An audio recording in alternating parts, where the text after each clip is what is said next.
Malware is one of those words everyone uses, but almost nobody can actually explain. It's not one thing, it's a whole family. And each member of that family attacks you in a completely different way.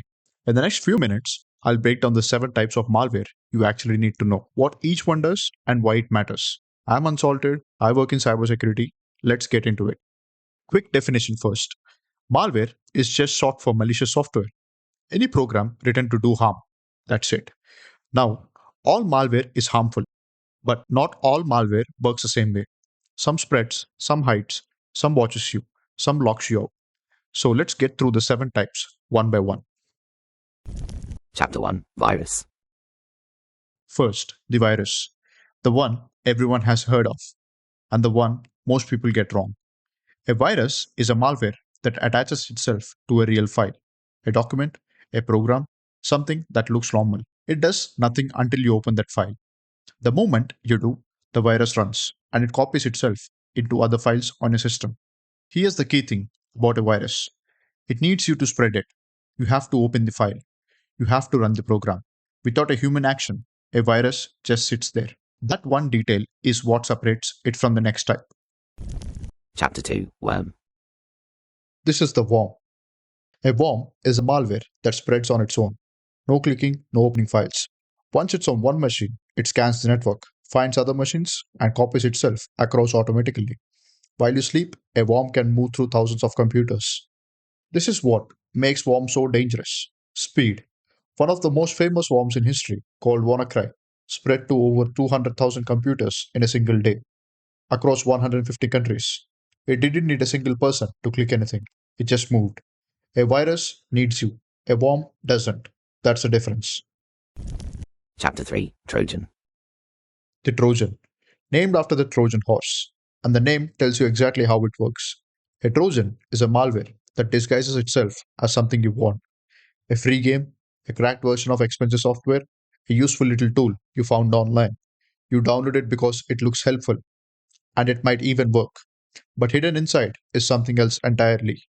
Once you run it, the Trojan opens a door. It might steal your files, install more malware, or give an attacker remote control of your machine. Unlike a virus or a worm, a Trojan doesn't spread on its own. It just waits for you to invite it in because you thought it was something good. Chapter 4 Ransomware. Ransomware does one thing: it locks your files, it quietly encrypts everything on your system, your documents, your photos, your databases, and turns them into useless scrambled data. Then it shows you a message: pay us, usually in cryptocurrency, and we'll give you the key to unlock it. Don't pay, and your files are gone forever. What makes ransomware so brutal is that even the police often can't help. The encryption is real. Without the key, the data is genuinely unrecoverable. This is the malware that shut down hospitals, freezes cities' governments, and costs companies millions. And it's the fastest growing type of malware in the world right now. Chapter 5 Spyware. And this one doesn't want to damage anything, it wants to watch. Spyware hides quietly on your device and collects information about you: what you type, what websites you visit, your passwords, your bank details, your private messages. Then it sends all of that back to whoever planted it. The whole point of spyware is to stay invisible. Good spyware can sit on a device for months without the owner ever noticing. There's a specific type worth knowing called a keylogger that records every single key you press, every password, every message captured the moment you type it. You would never know it was there. Chapter 6 Adware. Adware, the most annoying type, and the one most people have actually experienced. Adware floods your device with advertising, pop ups that won't close, your browser homepage suddenly changed, ads showing up in places ads should never be. It usually sneaks in bundle with free software you downloaded. Now, adware is often more annoying than dangerous, but not always. A lot of adware also tracks your browsing to target those ads, which means it's quietly watching you too. So, it sits somewhere between a nuisance and a real privacy problem. Chapter 7 Rootkit.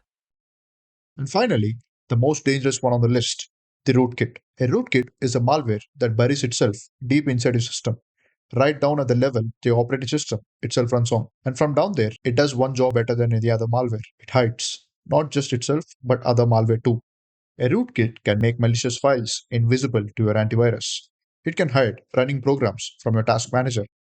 It can sit on a machine for years completely undetected, while giving an attacker full control the entire time.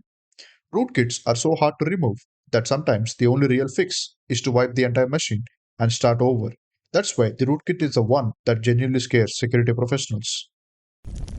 And here's the one thing to remember: the label doesn't really matter as much as the behavior. Does it spread on its own? Does it hide? Does it watch? Does it lock you out? Once you can spot the behavior, you understand the threat, no matter what it's called. If this helped, subscribe. See you in the next one.